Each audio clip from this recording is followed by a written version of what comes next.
Putting a responsibility on trans people to go ahead and drive all the change against cis people who have implemented the reasons why trans people are getting oppressed is a really tall order to ask.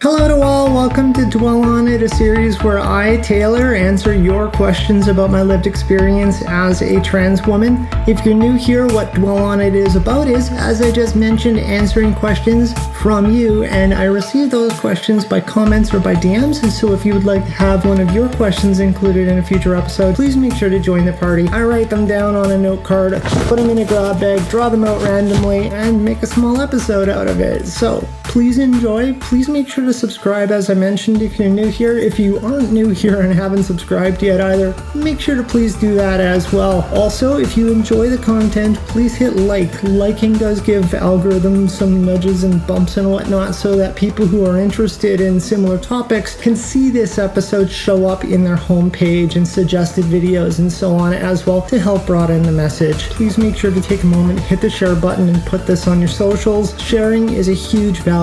I can only speak to who I'm able to speak to, and I also say tongue-in-cheek, I should make a t-shirt out of it really. My reach is only as far as I can reach, and this is where everybody listening right now is so helpful by sharing the message and getting other people who I currently don't have access to hear these types of messages as well. Dwell On It is semi-serious, but it certainly tries to stay a little lighthearted as well. It's pretty much the miracle of the grab bag and the randomness, and I do upload episodes at least once a week, and I put a little star beside that because last week's episode took me way longer than I expected it to produce. I had so many technical issues everywhere from running out of hard drive space to struggling with some background audio to more hard drive space issues to just computer issues. It took a lot of extra time than I was expecting, so I do apologize for anybody who was wondering where the weekly episode went because time completely flew by. Before we get started, I'll do another visual description as I like to do. I'm in my living room / gym / office, beige walls as I've consistently pointed out. I've got no reason to paint them. On the wall behind me is a mirror, and I've got 3 pieces of gym equipment. They're cardio equipment. I've got my treadmill, I've got my elliptical, and I've got my recumbent bike. There's an air conditioner, which I have turned off for this episode compared to the last one. It's midday otherwise, so we can kind of guess what the lighting's looking like, even though that the curtains are closed. Myself personally, I'm pretty relaxed otherwise. I've got naked face. My long blonde hair is tied back in a ponytail. It's pretty mousy right now for some reason, but I'm not going to argue it.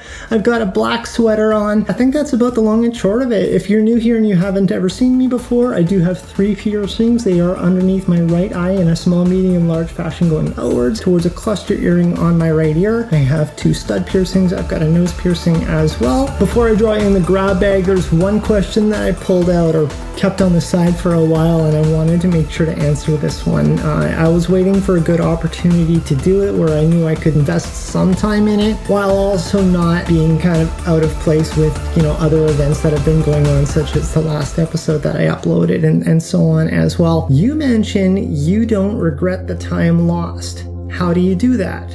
Before any further of this, I'm going to put a link right here. This is the video in question where this was coming from. What I was discussing in the context of this answer, this question of my answer, was about my transition and looking back in time and not letting the time that I have not recognized my authenticity be a burden on me. Or long story short, dwell on it for the time spent where I didn't allow myself to be my most authentic, my best self. I'm just starting HRT at 39, but I've been questioning my gender for 15 to 20 years, and I'm constantly thinking about what would have happened if I figured it out or been braver early on. This is such a valid question, and I love it because I can obviously relate to the vast majority of it.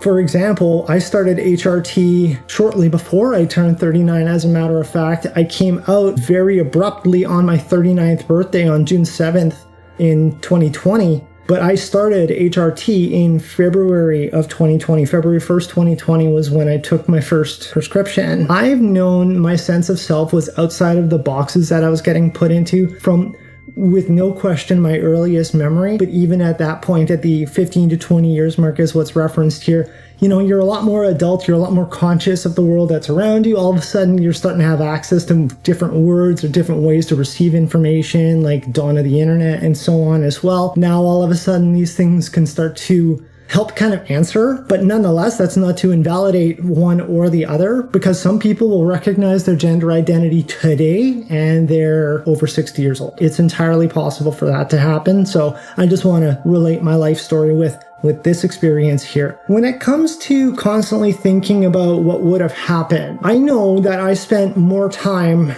wondering what will happen, or wishing that I was able to come out or transition or whatever during the time, and not live so much in the I lost this, but more in the I'm losing this. Does that make sense? I felt that the world was not allowing me to be my best self, so I wasn't ever able to just enjoy 100% of a moment. I was always plagued with inauthenticity, and I was doing so much of my life as not necessarily an empty shell of myself, because I still tried to operate like a human being, but there was always just noise, right? And just frustration and sadness of knowing that whatever is currently happening right now, whether it's grocery shopping, whether it's dating, whether it's playing sports, whether it's cleaning the floor, whether it's whatever, I wasn't living a life that I wanted to live. Have I thought about what life would be like in the past? For sure. Kind of makes me wonder what high school would have been like. If I would have been able to participate in sports as a younger individual, if I came out, in my teens or so on, for sure. But I can't look at history and be mad or frustrated or with remorse or feeling loss or feeling regret or whatever if not for one reason. And this is something that I commented in this question, but I want everyone else to hopefully recognize this too, if they've never heard it before or ever had it kind of actualized. This was something I was told a long time ago. It was a completely different experience in life that I was going through at the time, but it was one of the most powerful things that I've ever heard, and it made so much sense the instant I heard it. There's no such thing as a good decision or a bad decision. It's just a decision. Every decision that someone makes at the time the decision is made is an answer to every single value and piece of awareness and understanding of that individual at that time, along with their comfort or their satisfaction of what that collection of information is. As in, sometimes others might look at a decision that somebody makes and frown on it and say, well, that's a bad decision. But if that's the decision out of all the things that a person is thinking that brings them the most joy, it's not a bad decision or a good decision, it's just the decision. That is the decision that they have processed as this is optimal for me at this time. Perhaps there might be a star beside it saying, I would like it to be better and I'll work on figuring that out. Or it could be, these are all the things that I know. It can't get better than this. Every decision that is made is never good or bad.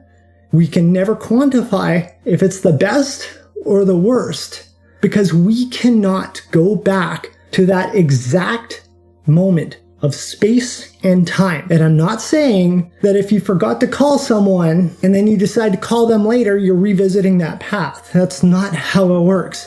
It is to go back to that exact picosecond of time at that exact physical location in the universe. Every other particle of the universe is exactly where it was at the time of that decision making, to reset the universe. You see where I'm going with it?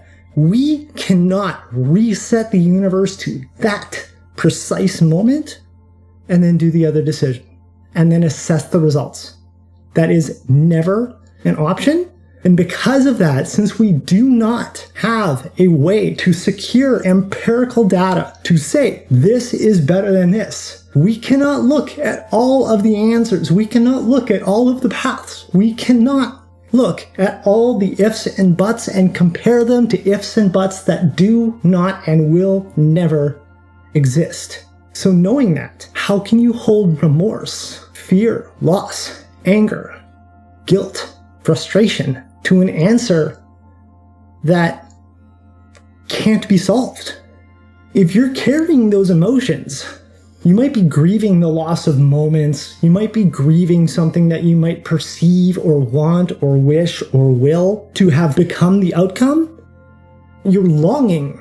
You miss theories. You miss hypotheticals.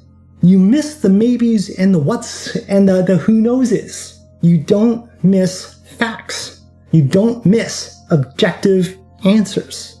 Could things theoretically be better or worse if a decision was different? Yes, no question. But we do not know that. If I decided to bake cookies instead of not baking cookies, some people may say, well, that's a good decision.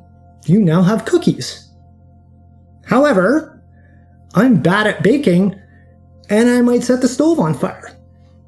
If we don't know what could possibly happen until it happens, was it a good idea to bake cookies? Because now all of a sudden that conversation is, Taylor, you know you can't bake. Why did you bake cookies? We would have told you that you were going to set the stove on fire. Because it seems like there's a good thing up front, that doesn't mean that it's going to end up having a good result. Or, I can ignore a phone call and you would imagine that, well, that's not a good decision. Someone's trying to reach out to you, you're ignoring a phone call. But then it turns out when it's all said and done, someone was, hey, I was thinking about you and I didn't hear from you. So here, I decided to come over and surprise you with some food. I know I'm trivializing things a lot, but to put into context, perhaps if I picked up that phone and then whoever on the other line knew that life was okay, I'm just arbitrarily picking things, I might not receive food. I like food. I just don't like baking. So just examples like that. So again, looking when it comes to me being younger, who knows if I would have had the passion that I have today if I did not live the life that I've lived. The people that I've been around might have a different effect on what my outcome of life would look like. I might have a different type of job. I might not enjoy my job. I might never have experienced sports. I might never have unlocked that fire, that passion of mine by not bearing the burden of a very transphobic world around me until I couldn't deal with it anymore. And when I came out like a fireball. I came out with explosion and abruptness because enough's enough. Things like that. But I also don't know if that would or would not have happened. So I can't regret what did or did not happen when I was younger. All I can do is control this exact moment. And for everybody listening right now, this picosecond of time is the only moment in time that you have control of. Sure, you know what, I am also generally in control of the next 5 seconds of what's happening in my apartment, but am I really? Because for all I know, someone's walking up the stairs right now to knock on my door. Right? The only thing I have 100% control of is myself at this precise moment of time. And every decision that a person makes is based on the information and the values that they have for that exact picosecond of time. There are an infinite amount of variables that are outside of your control from every moment onwards. The only thing you can control is you and now. So I don't worry about yesterday because I can't. It happened. It's done. Do I wish that I had more courage to live more authentically earlier? I would have enjoyed a world that would have given me more confidence to do that at the time. Yes, but I don't know what that version of me would be like today compared to who I am today. And all I know is I am ridiculously happy. I'm living my best life every single day. And if it amounts to anything, if I'm living my best life, I have to thank myself from my past life to have gone through that life experience to get me where I am today. I have to have gratitude for the experience that I've had to build the character and build the person of who I am today. Would I wish the life that I had on other people? No, I'm not saying my life was perfect, and I'm not saying my life was ideal, and I'm also not saying that I would live the exact same life again. I would never impose that upon anyone else, and that's part of the reason why I advocate as strongly as I do, so that people don't have to go through that same life experience. But like I said, I wouldn't know what to advocate for, possibly, if I didn't live the life that I had. So I hope that helps kind of frame why I don't live with regret, frustration, anger. That's why I don't spend all that time wondering if I could have or if I should have or so on or so on. I can reflect on it and can certainly see maybe I would have enjoyed doing this more or better or so on or so on.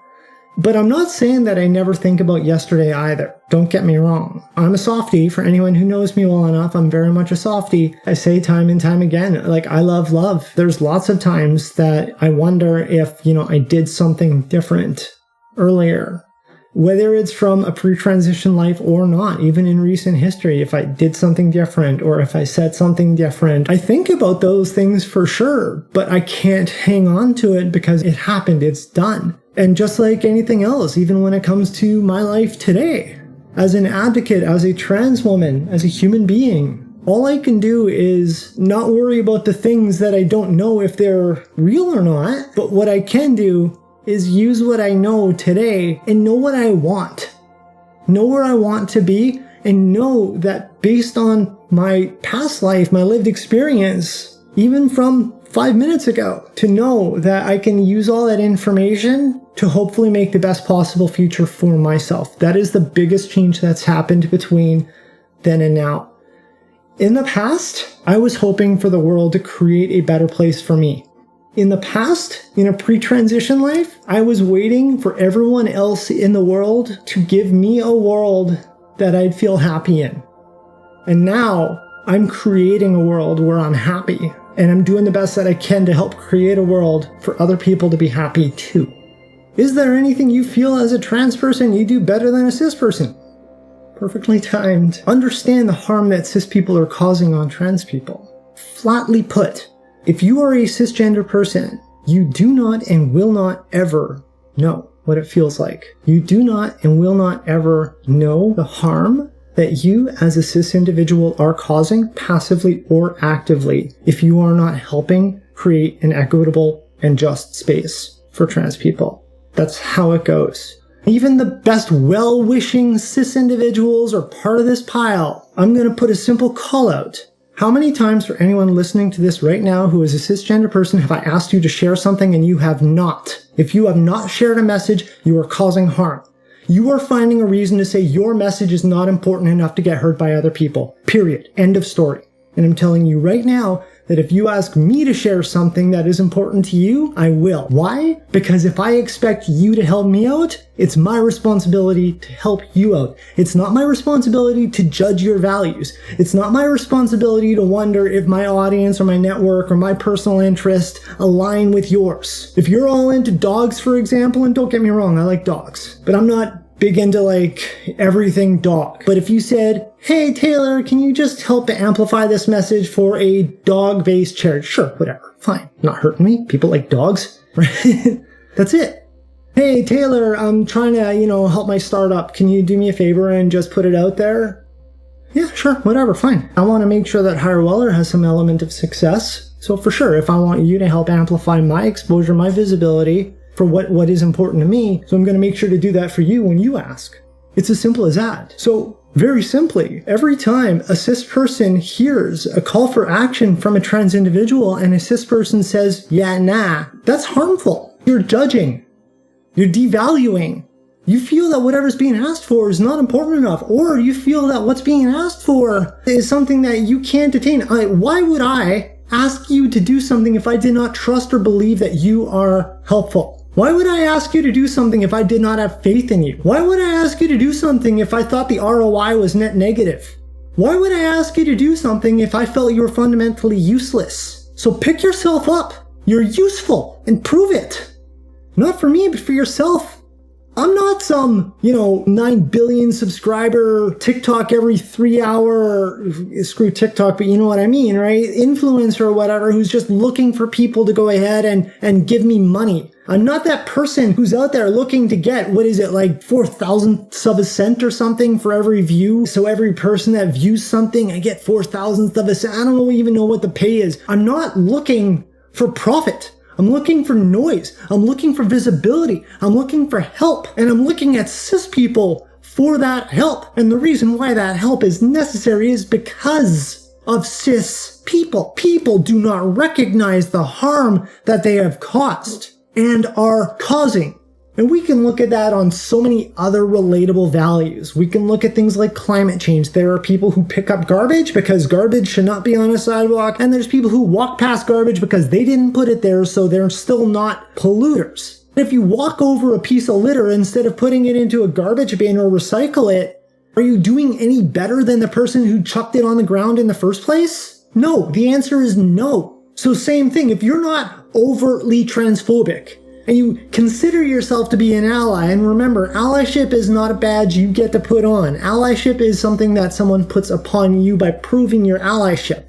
But because you don't harm someone actively, when someone says, hey, help me out, and you don't, what makes that any different than someone who's not reachable in the first place? What makes that any different from a bigot who's plugging their ears? If you're an ally and you hear me talk, are you hearing me because you want to get entertained? And don't get me wrong, if you're here for entertainment, I hope you enjoy it. Please hit like. The spirit of my content isn't entertainment. I want it to be entertaining as much as it is educational, but ultimately I also want it to be inspiring and activating. I don't need to talk to trans people who are watching this right now and discuss the plights that trans people are having. I want trans people who are watching this right now to share messages with their networks so that other people can get inspired to know that people are trying to help create change. Yes, for sure. But when it comes to cisgender friends, allies, family, teammates, whatever, when I ask you to help, I'm not using it as a line to fill a sentence. I'm asking you to help because your help is needed. Your help is not just wanted. Your help is needed because the cisgender voices have the platform to speak to people who can create change.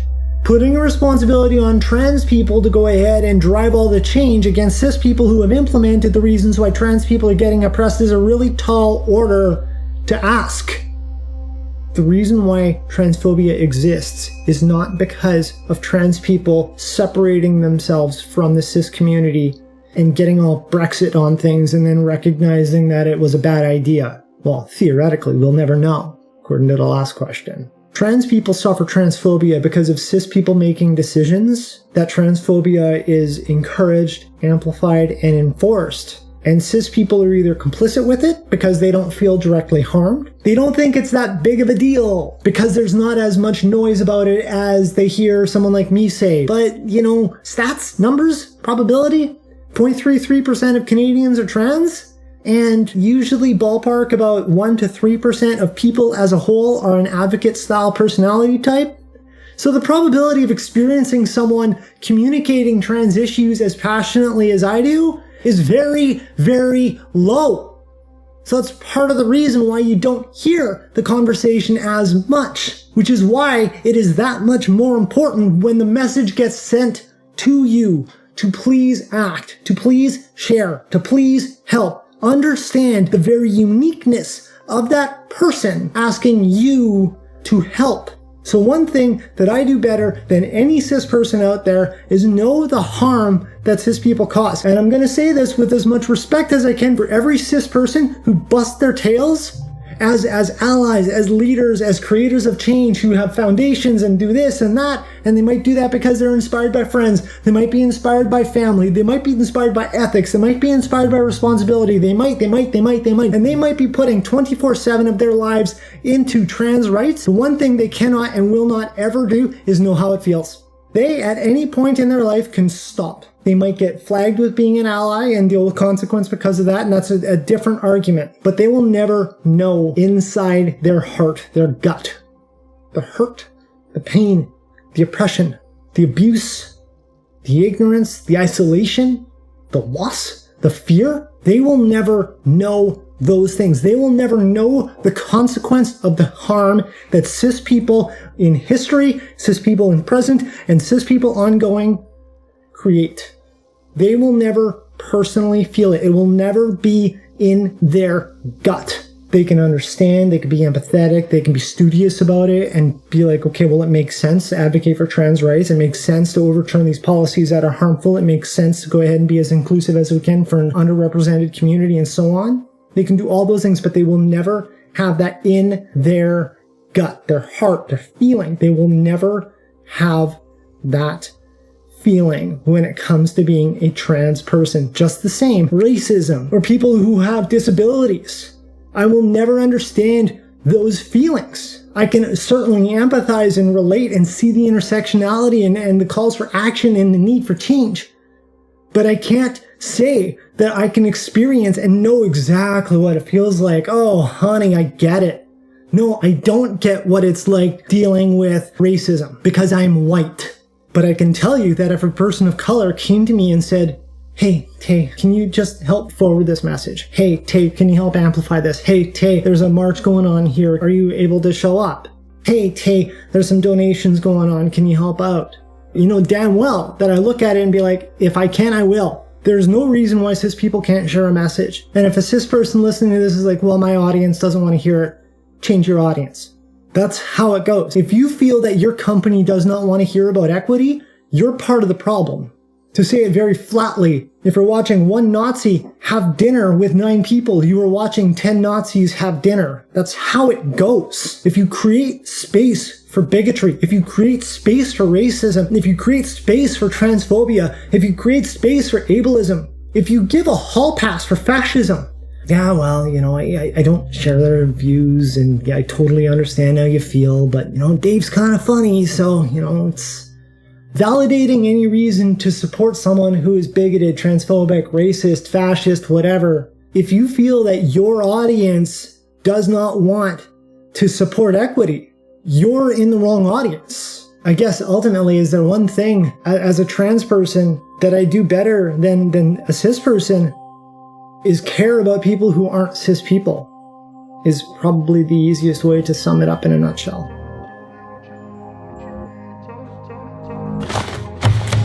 How do you deal with trolls? Is there anything you wish you could do to them? It's a little bit of a hot take. Ignore them. They don't give them attention. They don't give them awareness. All trolls want is attention. It's the only thing that they do. Trolls don't talk to me. They talk to their audience. And so by corresponding and acknowledging trolls, all you're doing is you're amplifying their space. You're validating their existence. So I don't even bother. There's no point. When it comes to anything that I wish I could do to them, there's probably something that I think this question's trying to suggest, but as a little bit of curveball, I'd like to say educate. But to educate, you need 2 things. One is you first need to acknowledge trolls and their troll-ish nature, right? You need to validate their existence to offer to educate them, which goes directly against what I just said about acknowledging them and validating them existing. I'm not saying that trolls don't exist. What I'm saying is that I don't let trolls interrupt my life. But then also, to educate trolls, well, then they need to be educatable. And you can't educate people who are unable or unwilling to learn. It's a waste of my time. This actually kind of relates back to the previous question. That's where the cis people are supposed to come in, because the cis people are the people who have some sort of parity, some sort of common ground, just by an inkling of an opportunity to relate to trolls, right? Because trolls are trying to identify something that is explicitly separated from their worth, their value, their existence. That's where cis people are supposed to step in and intervene. Like I mentioned, trolls, they don't talk to me. They try to talk to the audience who follows them, whatever platform it is. That's how trolls work. That's how right-wing publishing, media, and so on works. They don't talk in good faith to have, you know, some sort of actual correspondence, some sort of open-minded communication, a two-way conversation. That's not how it works. They talk to their crowd and rah, rah, rah, because they want to be right. Pun intended. When it comes to people who are, you know, let's say on the left, a lot of the value when it comes to the communication is justice. To have justice is you have to have a mutual conversation. And everyone in the center is actually on the right, just by the way. When it comes to dealing with trolls, I don't acknowledge trolls. And when it comes to anything that I wish I could do to them, educate them. But you need to be educatable to get educated. So, see point 1. Is there anything that people expect you to be good at but are actually very bad at? Well, I mentioned tongue-in-cheek that I can't cook worth whatever. I don't expect people to think I can cook. I can cook, but I'm not ever proud of what shows up. I don't like baking. I don't know. That's an aside. Maybe a little more serious though. I feel very strongly I can communicate. I feel I can write. I feel I can express points, I feel I can educate and so on, but I struggle at keeping it concise. The reality is, in hustle culture and with people's attention spans today, it's like trying to keep the awareness of a goldfish and try to share history, to share oppression, to inspire change, right? It's like trying to get a school of goldfish to hear me explain how if they continue doing goldfish things in shark-infested areas, the sharks are going to cause harm, but the goldfish are like, but we're in bowls. We're not getting harmed by sharks. Yeah, I know, you're not, but we're here because you're not letting us in the bowls with you.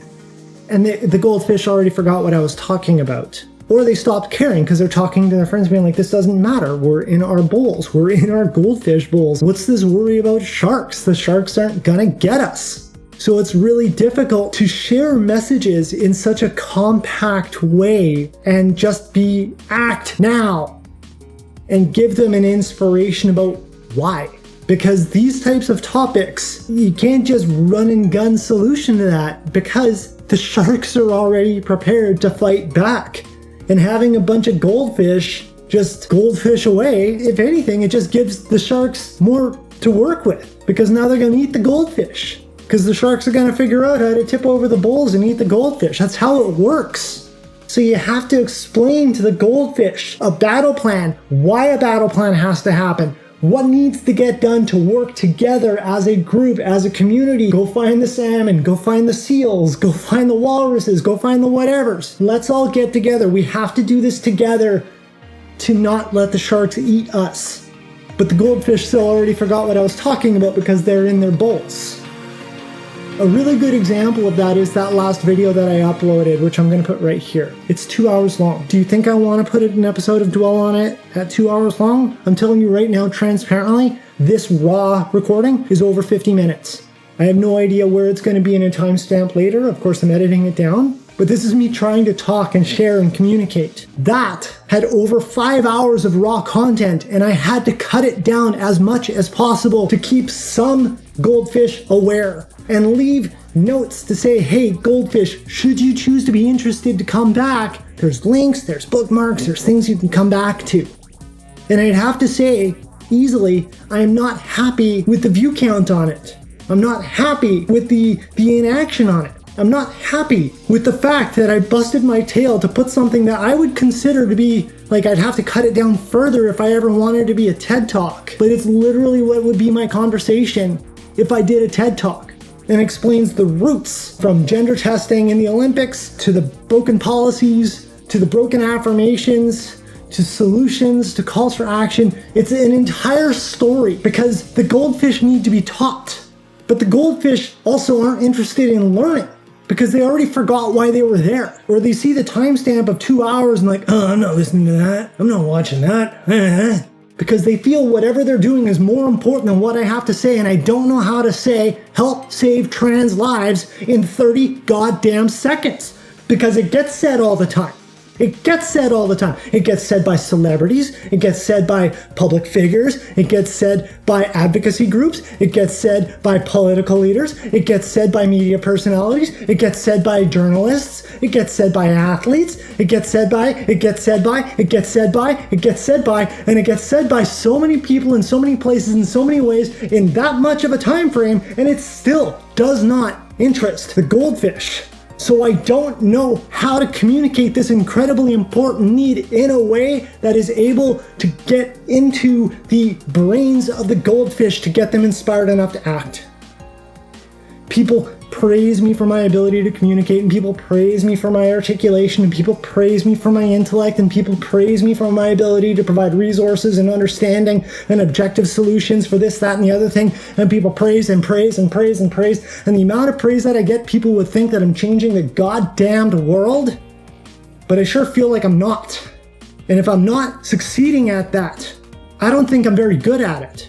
I don't know how to get into the ears and the minds and the compassion of the goldfish. By the time that I show up, they already forgot why I'm there.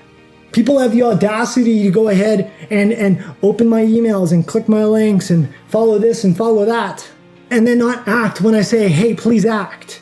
But then they'll be more than happy to go ahead and bump into me elsewhere and be like, hey, how are you? How am I?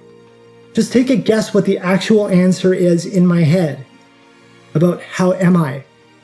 I'm not succeeding anywhere near as much as I feel I should be succeeding for the amount of praise that I get for the things that I do to try to succeed. And it all starts by trying to figure out how to get the message to Goldfish to care about the sharks.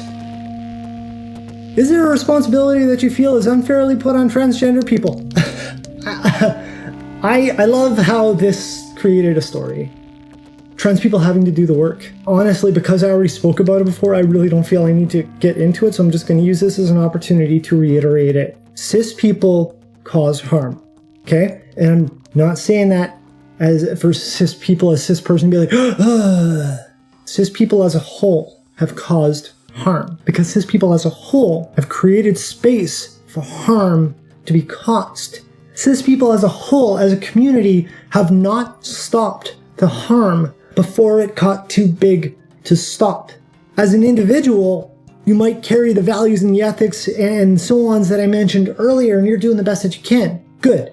But as a community, have people spoken together to say we can't allow this? And then as a province or a state, have you all spoken together to say no, we can't allow or do this? And then as a country, have you all spoken together and said no, we must eliminate this bigotry, this transphobia, this racism, this ableism, this classism? There used to be a time where the idea of Nazis just having any sort of existence in some sort of modern world was relatively unheard of. But it is such a common conversation now because it's real, it is happening, and there are so many people who are complicit to it because they don't feel threatened by what can and will happen from Nazi 2.0. Well, I'm a able-bodied, cisgender, white individual. What possibly could go wrong? I'd say read a book, but they all got burned in the 30s. The amount of effort that is put on trans people to get cis people to act. What else do you want me to do? Well, Taylor, why don't you run for office? Sure, will you vote for me? If I threw my hat in the ring to be Winnipeg's next mayor, are people gonna vote for me? Or are people gonna vote for the 18 or however many other cisgender options? Is there gonna be enough of an overwhelming amount of support to back me up? Or will people just vote for cis people? There is a very tiny percentage of individuals in the world of political leaders who are trans, and it is fantastic to see, but those are also people who have a political background. Those are people who've got some sort of community that's already supporting them, backing them up. They've got endorsements, they've got enforcement, and so on. I'm a rando. I'm a rando who calls garbage out. I'm a rando with a tiny grassroots group that's trying to create change. I'm a rando asking cis people to give a damn. I'm a rando guiding cis individuals with information they need. I'm a rando giving the answers before the cis people have the questions. I'm a rando arming cis people with information that they can use immediately, that they don't need to come back to and be like, this is a hurdle that I ran into. And I'm a rando who can do that too. But this is people out there, and the vast majority of them, who ignore the calls to action from a trans person and then expects the trans person to just continue to advocate stronger and harder. Good for you. There's a president of a sports organization who sent me an email that had an incredibly frustrated reply.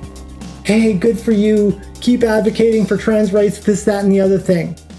No, fuck you, actually. Because you're the leader of a sports organization. You have an opportunity to create change. I am telling you change is necessary. It's not my responsibility to continue to advocate louder and harder and stronger and with more will and more force and more persistent to the people who are going to ignore me anyway. But for some reason, cis people continue to think, well, yeah, they should just keep fighting for their rights. What if cis people just created the space to allow not just trans people and any other underrepresented community, instead of just allowing them to take some space, to, I don't know, have some space? Maybe if this president of a sports organization said, I think it's really important, and I don't know if you know this is an option yet, but maybe you'd like to apply for our board of directors. I will personally help support you, because I know you don't have a background like many of these other individuals who are on the board, and who apply to volunteer. So I will personally support you so that they know that I take you seriously, and we would like to have your voice on this board so that we can help use your experience, use your lived experience, use your information, and use your passion to help guide change in areas where change is necessary. Maybe that's something they would do, but hey, keep advocating stronger. Keep it up. I'm cheering you on, even though I'm ignoring everything you're asking me to help with.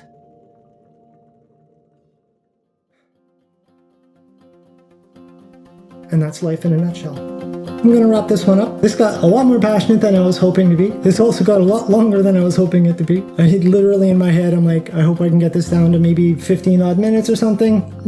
Not today. We'll see what we can do from there. As I mentioned, I pointed out earlier, last week's episode, before I get into an outro or closing or whatever, if you have not watched it yet, please create the time to watch it. Please. This is one of the most important things that I've ever spoken about. This is about control, and they're using trans individuals as a platform to create that control. I could say more, but again, I really want as many people as possible to watch that previous video, episode 54.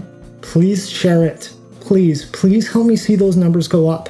Please help get that message heard. You know, whether it's people in media, reporters, journalists, athletes that you know, organizations who, not even just sports organizations, but whether it's social community centers, schools, this, that, whatever, unions, get this conversation heard and understood. It is quite possibly one of the most passionate ones that I did. It's not my most fine-tuned. It's, you know, because I was dealing with an air conditioner and this and that. And like I said, I had to compress over 5 hours of raw video content into 2 hours.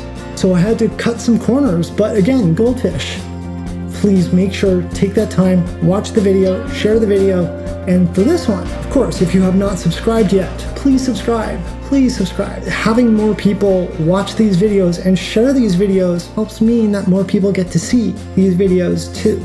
Liking videos, as well, as I mentioned, helps nudge algorithms to make sure that it shows up in the face of other people who need to see these. So please make sure to hit like if you have not yet. And as I mentioned a bit ago for the last episode, please share this one as well. This honestly indirectly became a lot more passionate than I expected. So it is, well, all of them are share-worthy, but this is share-worthy too. So please make sure to do that. In the description is a link to a campaign that's hosted by New Mode. What that is a call to action to help inspire businesses, communities, and organizations in an area, in a neighborhood, to optimize their CSR, to better their practices, to make sure that their operations are, as I mentioned, optimized as best as possible for the communities and the people that are in the communities, to make sure that they feel equitable, they feel that there's a safe space, and they feel that there's a sense of belonging, which of course has a positive ROI, a net positive ROI from those organizations being supportive to the community. So make sure to please do that. And I think otherwise we can wrap this one up.